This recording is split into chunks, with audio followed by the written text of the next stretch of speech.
Nkosi angazi ngizobabiza ngani. Bashumayela ivangeli elibhedayo nje kubangani babo laba bangakholwa kwakuzoba uJulayi wathi wewe mngani wami hey ungabona intombi eyiphana ebuhleni asokuya mngani wami wathi lo omunye yabo nje mina ngifuna ukuphela uJulayi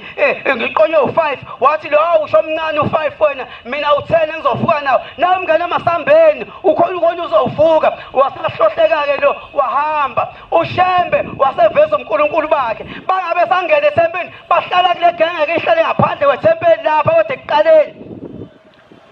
ngengathi bezokhuzwa ingcwele selifika uthungele nkosazana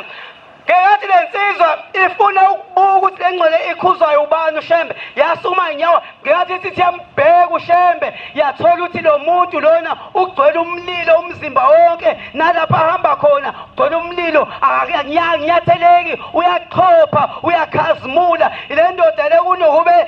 ilandele lenkokhelo ikhokhelo lezi insizwa yona vele sukuma yathi ngiyayikhetha inkosi asekuphakamile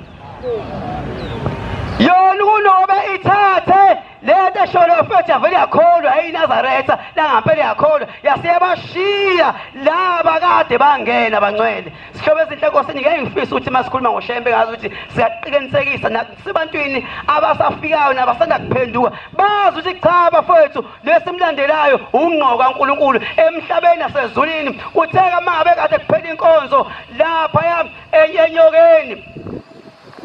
kade kuzwakala inkulumo bathi khona uthi omnye umama yena wayengabathola abantwana esethu yenyangeni obegana isikhathi eside uthi inyanga yathi mayishaya amathambo phansi uthi yathi isinyanga amathambo ami athi wena akho ngane wathola la kumina mafuna ingane wena hamba akuShembe emzini wasekuphakameni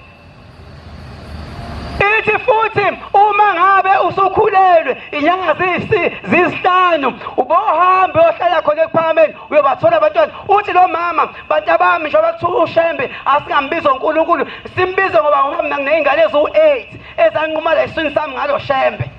Nkosi